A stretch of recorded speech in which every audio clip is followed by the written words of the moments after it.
Hello प्यारे बच्चों, आप सभी का अपना यूट्यूब चैनल YRS क्लास में बहुत बहुत स्वागत है। तो प्यारे बच्चों, आज की इस वीडियो में हम पढ़ेंगे रसायन विज्ञान कक्षा 10। यानी जो कक्षा 10 में जो आपका रसायन विज्ञान है, उस रसायन विज्ञान में जो आपका अध्याय 5 है, जो आपका पाठ 5 है, उसका नाम है तत्वों का आवर्त वर्गीकरण। यानी इस अध्याय 5 में मैं आज अतिलघुत्री के महत्वपूर्ण प्रश्न आपको अच्छे तरीके से बताने वाला हूं। तो जितना मैं आज इस वीडियो में बताऊंगा, सभी प्रश्न हर साल पूछे गए हैं और उम्मीद करते हैं जो एग्जाम होने वाला है उसमें भी ऐसे ही प्रश्न पूछे जाएंगे। तो प्यारे बच्चों, चलते हैं प्रश्न नंबर 1 की तरफ। ये एग्जाम में कई बार प्रश्न पूछा है। 11 में है, 13, 15, 17 और 18, 19, 20, यानी कई सालों में पूछा है। तो ये जो प्रश्न है एग्जाम की दृष्टि से, एग्जाम के नजरिए से बहुत ही महत्वपूर्ण प्रश्न है। ठीक, तो चलते हैं प्रश्न नंबर 1 की तरफ। एक आपसे कह रहा है, आधुनिक आवर्त नियम से आप क्या समझते हैं? या इस तरह से भी पूछ सकता है, आधुनिक आवर्त नियम का उल्लेख कीजिए। या इस तरह से पूछ सकता है प्रश्न, आधुनिक आवर्त नियम को संक्षिप्त में उल्लेख कीजिए। ठीक, तो उन सब प्रश्नों का उत्तर एक ही होगा जो हम लिखे हैं। ठीक, तो प्रश्न आपसे कह रहा है, आधुनिक आवर्त नियम से आप क्या समझते हैं?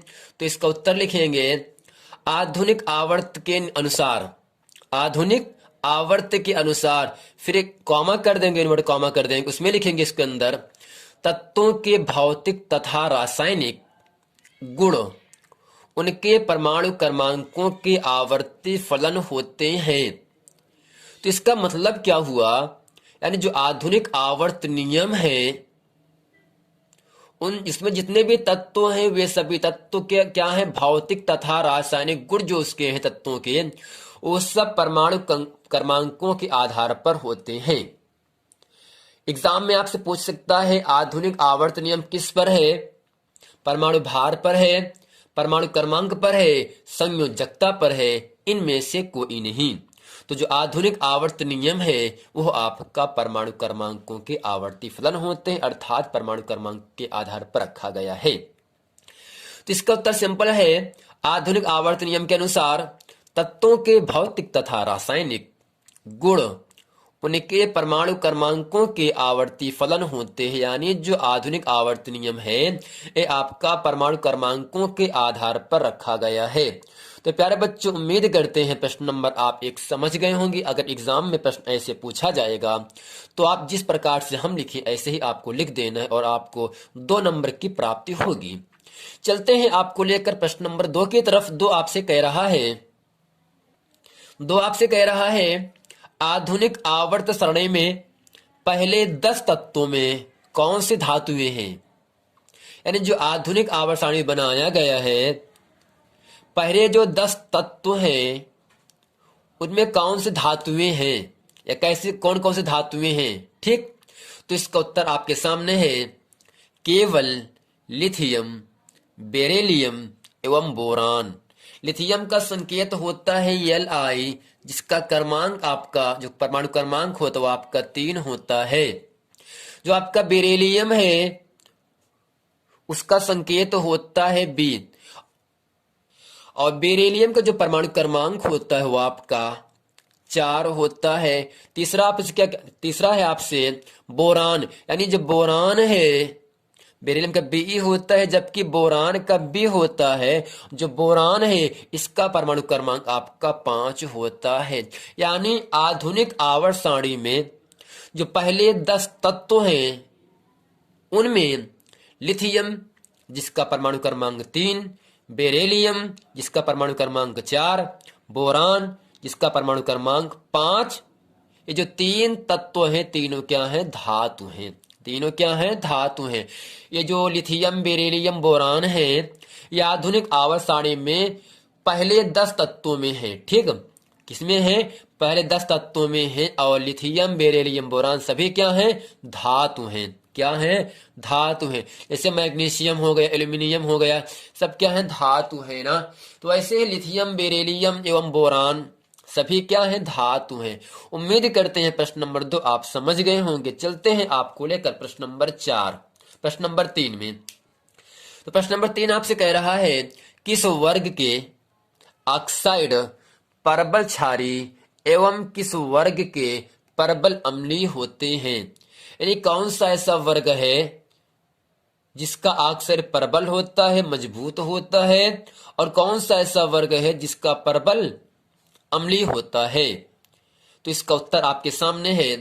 फर्स्ट ए वर्ग के ऑक्साइड परबल क्षारी तथा सिक्स्थ ए वर्ग के ऑक्साइड परबल अम्लीय होते हैं। यानी जो आपका फर्स्ट ए है, फर्स्ट ए के जो वर्ग हैं उसके जो ऑक्साइड हैं वो क्या है? परबल क्षारी हैं। परंतु जो आपका सेवंथ ए का वर्ग है उसमें जितने भी तत्व हैं सब क्या हैं? परबल अम्लीय हैं। क्या है? परबल अम्लीय हैं। फर्स्ट ए के जितने भी ऑक्साइड सब क्या है? परबल क्षारी।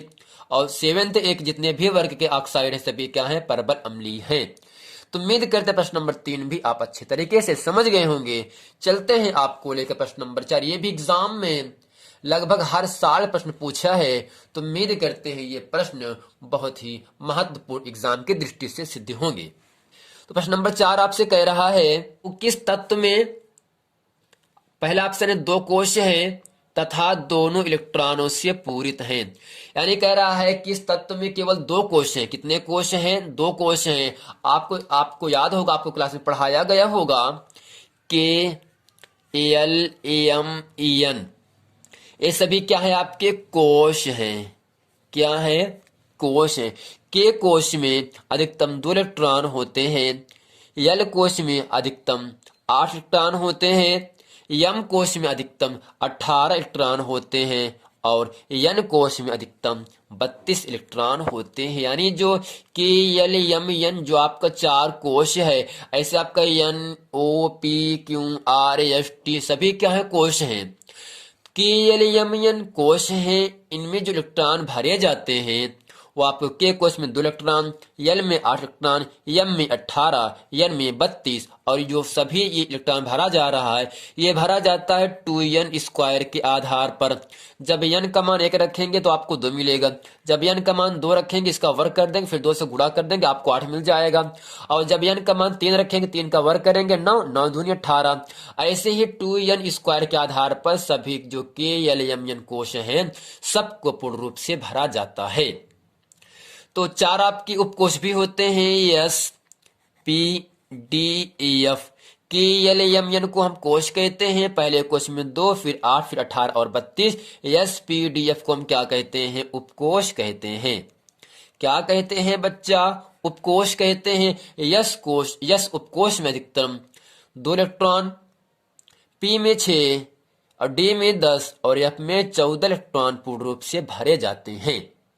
कोश को हम के यल एम एन कहते हैं, 2, 18, 32 भरा जाता है, जबकि एस पी डी एफ को उपकोश कहते हैं। यस उपकोश में 2 इलेक्ट्रॉन, पी में 6 इलेक्ट्रॉन, डी में 10 इलेक्ट्रॉन और एफ में 14 इलेक्ट्रॉन पूर्ण रूप से भरे जाते हैं।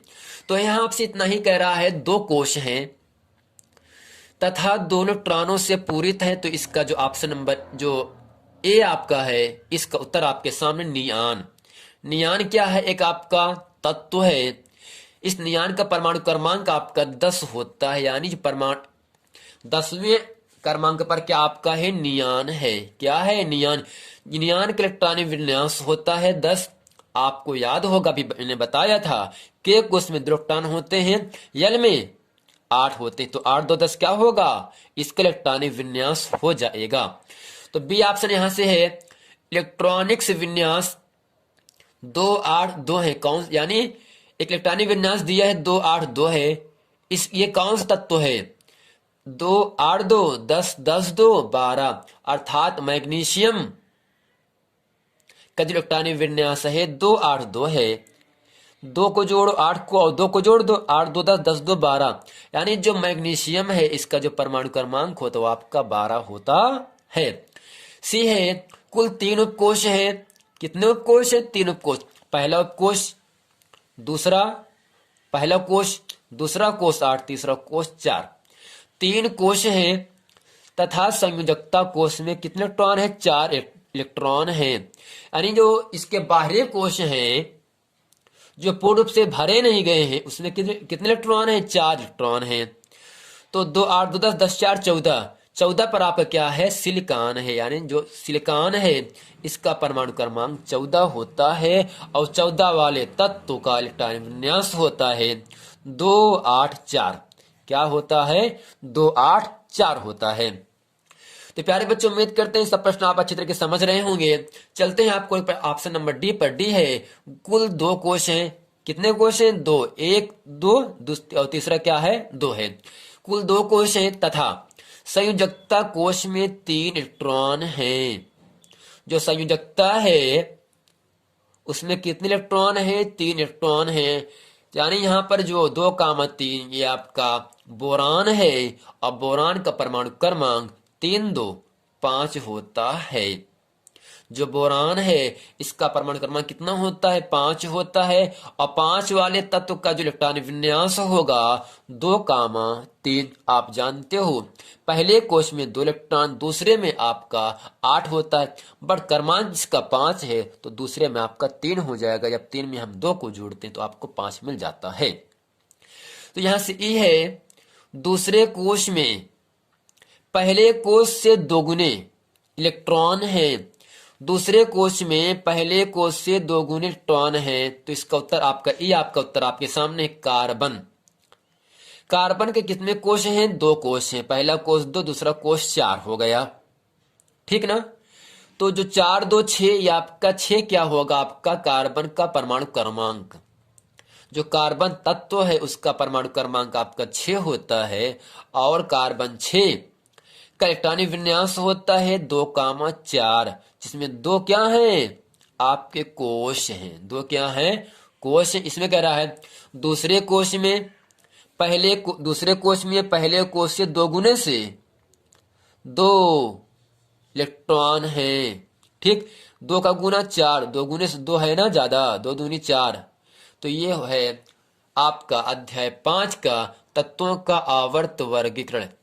तो प्यारे बच्चों, उम्मीद करते हैं ये पूरा प्रश्न आप अच्छे तरीके से समझ गए होंगे।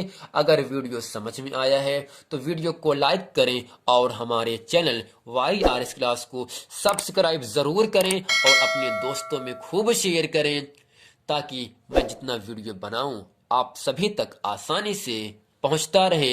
यदि आपने इसके पहले का वीडियो नहीं देखे हैं तो आपसे निवेदन है कि आप उन सभी वीडियो को देख लें ताकि वो सभी प्रश्न आपको अच्छे तरीके से समझ में आ जाएं। मिलते हैं अगले वीडियो में, तब तक के लिए थैंक यू।